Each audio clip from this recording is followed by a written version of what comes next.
Saludos, les habla Víctor Álvarez. El cucutazo, el golpe de Estado del 30 de abril, la Operación Gedeón y la permanente invocación al TIAR fueron parte de un atajo insurreccional que finalmente se convirtió en el camino más largo para lograr un cambio político en Venezuela. Quienes una y otra vez repitieron que solo negociarían con Maduro el salvoconducto que lo sacaría del país, hoy se sientan en México a negociar con él una solución política al conflicto venezolano. Dice la sabiduría popular que uno es esclavo de lo que dice y amo de lo que calla. Los partidos que apostaron a la abstención repitieron una y otra vez que en Venezuela se vota pero no se elige, que dictadura no cae con votos, que participar en las megaelecciones es convalidar la farsa electoral del régimen. Le ha tocado a las organizaciones de la sociedad civil romper la inercia de los partidos para poder recuperar la confianza en la institución del voto y retomar la ruta electoral. A fin de evitar que surjan conflictos innecesarios por el liderazgo entre partidos y organizaciones de la sociedad civil, toca pensar en cómo se pueden articular ambos en vez de disputarse los espacios naturales que a cada quien le corresponden. Para hablar sobre estos temas, en esta nueva entrega de la serie 10 conversaciones estelares con 10 mujeres comprometidas con una solución electoral y pacífica del conflicto venezolano, hemos invitado a Eglé González Lobato, abogada, egresada de la Universidad Central de Venezuela, con doctorado en Derecho. Se desempeñó como directora de la Escuela de Derecho y consultora jurídica del Consejo Nacional Electoral. Creó el proyecto Entendimiento Nacional y actualmente es directora de la Cátedra Libre Democracia y Elecciones y del proyecto Mujeres 2030. Eglé ha dedicado muchos años de su vida profesional a estudiar y descubrir las claves del entendimiento nacional, y sobre este tema le formulamos nuestra primera pregunta. Eglé, los desprestigiados y cuestionados partidos políticos suelen ver en las iniciativas de la sociedad civil el fantasma de la antipolítica. Pero en vez de mirarse como rivales, ambos están llamados a entenderse a fin de enfrentar conjuntamente tanto las maniobras para intervenir los partidos y crear una oposición a la medida del gobierno, como también la permanente criminalización de las organizaciones no gubernamentales e iniciativas de la sociedad civil. Si fueses invitada a la mesa de negociación de México a compartir los hallazgos del proyecto Entendimiento Nacional, con el fin de ayudar a armonizar la actuación de los partidos políticos con las iniciativas de la sociedad civil, ¿qué recomendarías? ¿Cuáles son esas zonas de entendimiento para lograr una unidad de criterios que permita coherencia en la acción? ¿Cuáles son esos consensos básicos que están al alcance de la mano? Muchísimas gracias, Víctor Álvarez, por esta entrevista. Que se ubica dentro de las 10 conversaciones estelares con 10 mujeres comprometidas con una solución electoral y pacífica del conflicto venezolano. Una de las lecciones aprendidas del conflicto entre los venezolanos es que el gobierno autocrático de Nicolás Maduro se fortaleció a través de la estrategia de confrontación violenta que implicó el abandono natural del ejercicio de la política, como son los procesos electorales. De este modo, y fue así como todo ese capital que la sociedad había ganado a través del voto, lo perdió a través de estrategias cuyo único fin era sacar a Nicolás Maduro, incluso con la violencia. Sin embargo, este proceso regional y municipal tiene una relación muy estrecha con el proceso de negociación en México para Venezuela. Y lejos de ser excluyentes, deben ser vistos como procesos complementarios, no competitivos. En ese sentido, la invitación a los partidos políticos es aceptar la participación de la sociedad civil en esas consultas que se han acordado en México. Esta es una oportunidad privilegiada para que se dé especialmente ese encuentro entre los partidos políticos y la sociedad. No solamente del lado de la oposición, sino también para el oficialismo. Desde esta perspectiva, las zonas de entendimiento deben tener como objetivo supremo la convivencia política y social. Yo creo que ese es uno de los aspectos más importantes del memorándum de entendimiento suscrito por la delegación del gobierno de Nicolás Maduro y la de la plataforma unitaria, y luego que fue aprobado por la Asamblea Nacional. Debe haber un compromiso expreso de excluir toda inclinación hacia la pretensión de dominar desde un sector al otro. Creo que efectivamente es lo que nos ha hecho muchísimo daño, comprometiéndose en todo caso a la defensa de la Constitución mediante procedimientos democráticos. Los partidos políticos que llamaron a la abstención quieren disfrutar los beneficios de ganar gobernaciones y alcaldías sin pagar los costos reputacionales de retomar la ruta electoral. Guaidó sigue diciendo que las megaelecciones son una farsa. A los partidos de la plataforma unitaria se les nota indecisos, vacilantes. No se les siente plenamente convencidos de participar en las megaelecciones del 21 de noviembre. En vez de apoyar la reelección de los gobernadores y alcaldes que ya tiene la oposición, han postulado otros candidatos que amenazan con dividir el caudal electoral del país descontento y facilitar así el triunfo de los candidatos oficialistas. Egle, ¿crees que hay posibilidades de que la Alianza Democrática y la plataforma unitaria lleguen a acuerdos para postular candidatos únicos y unitarios? ¿De qué depende el logro de esos acuerdos? ¿Cuáles serían los principios rectores para lograr alianzas perfectas en la mayor cantidad de estados y municipios? El retorno a la ruta electoral de los partidos políticos que hoy enfrentan al gobierno de Nicolás Maduro no es suficiente si no garantizan el retorno de los electores a las urnas electorales y que esos votos se conviertan en victoria. Las crisis no regalan votos e incluso sumergen a los ciudadanos en una dinámica desgastante de sobrevivencia en donde los fines políticos se diluyen.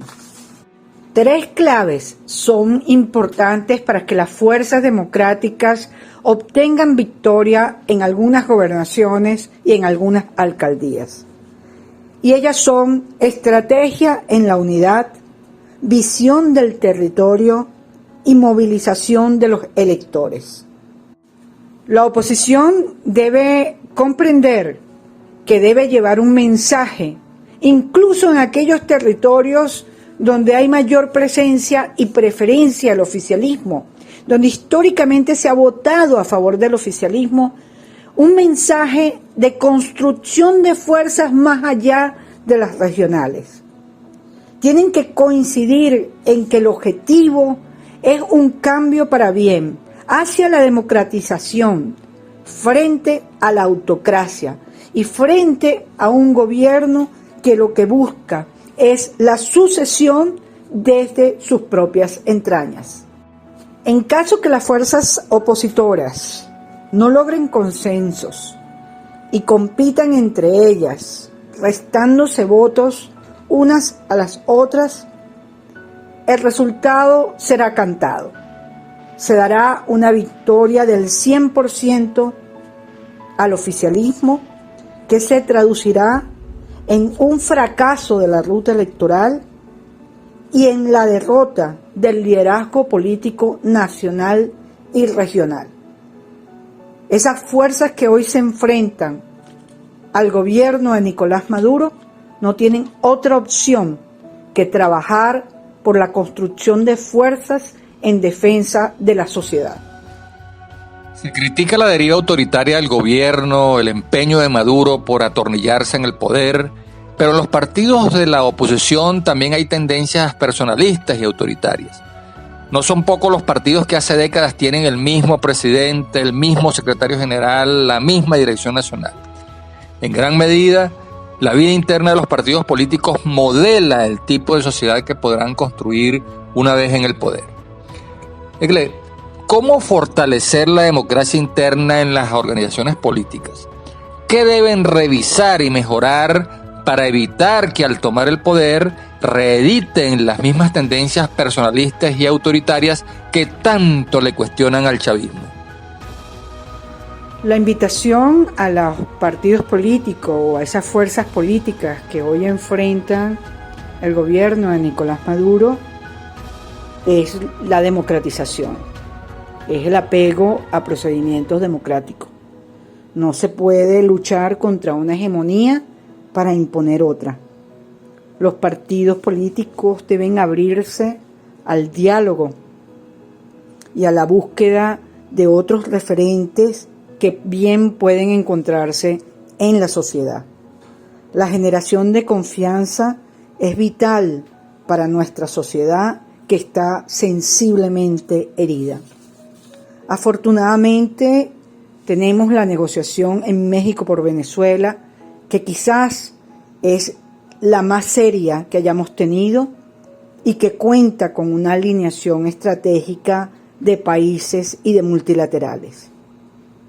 Allí se constata la diferencia entre el debate político que se da para las regionales y la magnitud de la crisis humanitaria que se vive en Venezuela, que afecta a la región y a los más vulnerables.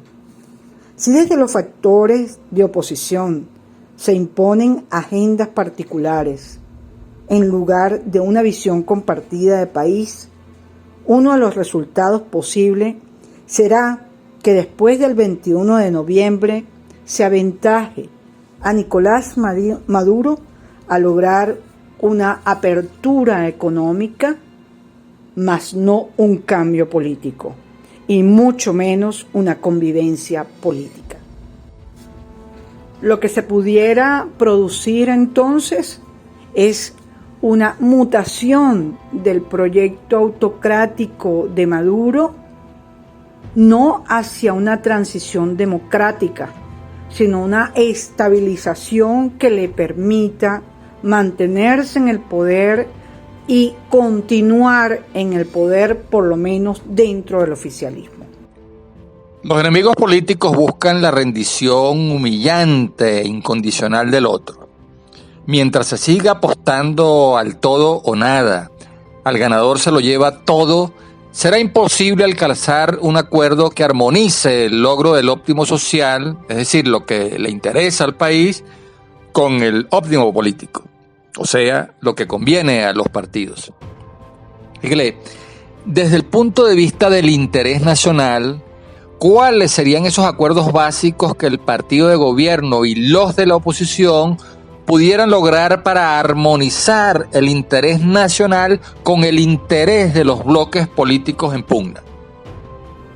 Un buen papel de trabajo para responder esos acuerdos básicos entre el partido de gobierno y los de la oposición los contiene el memorando de entendimiento suscrito en México en la negociación por Venezuela.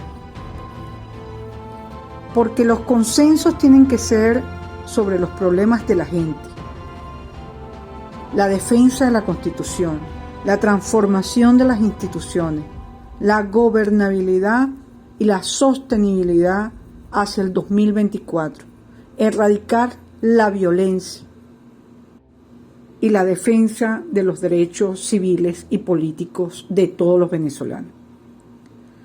Ahora bien, el proceso regional nos muestra una imagen en donde la oposición no está dividida y fracturada, a diferencia del oficialismo, que para los procesos electorales vota monolíticamente. Entonces, para lograr acometer un acuerdo, un entendimiento con el oficialismo, las fuerzas democráticas están presionadas para superar sus propias dificultades. Porque el problema de las oposiciones no son un problema que va a resolver el oficialismo. Todo lo contrario, el oficialismo se aventaja de la asimetría, de la capacidad de fuerzas que hay, tanto en la Asamblea Nacional, con factores de una oposición que no se entiende con los otros factores de oposición que se encuentran hoy sentados en México. De modo que la ruta del entendimiento tiene que ser de todos los sectores políticos. Y allí es donde la sociedad tiene que empujar, presionar para que eso sea logrado. Si trascendemos ahora el ámbito de los partidos políticos y personalizamos el problema, pareciera que el conflicto entre Maduro y Guaidó es existencial. Maduro plantea el reconocimiento de los poderes constituidos, mientras que Guaidó plantea un cronograma de elecciones presidenciales y parlamentarias. Reconocer a Maduro hasta las presidenciales del 2024 pone fin al interinato de Guaidó, mientras que el adelanto de las presidenciales equivale a revocar el mandato de Maduro. Egle, ya para finalizar esta interesante conversación, ¿cómo se puede resolver esta contradicción existencial? ¿Es posible una cooperación antagónica entre Maduro y Guaidó? ¿O acaso la solución al conflicto político venezolano tiene que ser sin Maduro ni Guaidó? Un escenario muy desafortunado sería mantener el status quo siempre cómodo para las partes, más aún si se logran edulcorarlo con acuerdos parciales que puedan disminuir el malestar social. No veo ninguna ganancia en un esquema asignado por la inamovilidad política, que con seguridad profundizará el hastío de los ciudadanos y de la propia comunidad internacional. Es más desventajoso que reconocer incluso las derrotas desde el lado opositor y tener la valentía de poner la mirada en el año 2024, que aún con una incómoda convivencia política sea entendida como necesaria. Los esfuerzos son para que las partes que hoy se sientan en México y quienes participan en el proceso electoral trabajen por una agenda con puntos integrales de sucesión de actos relacionados entre sí que culminen con la posibilidad de un cronograma electoral con elecciones libres, justas y competitivas que garantice la alternabilidad del poder y a su vez represente una hoja de recuperación económica con el levantamiento progresivo de las sanciones. La mira es retomar los valores democráticos y la convivencia política. Hemos llegado al final de esta nueva entrega de la serie 10 conversaciones estelares con 10 mujeres comprometidas con una solución electoral y pacífica del conflicto venezolano. Y queremos agradecer altamente a Egle González Lobato, creadora del proyecto Entendimiento Nacional y actual directora de la Cátedra Libre Democracia y Elecciones y del proyecto Mujeres 2030, por su extraordinaria contribución al análisis y comprensión de las condiciones que hay que crear para recuperar la confianza en la institución del voto y consolidar la ruta electoral para resolver en paz el conflicto político venezolano. Nos vemos en nuestra próxima conversación. Hasta entonces.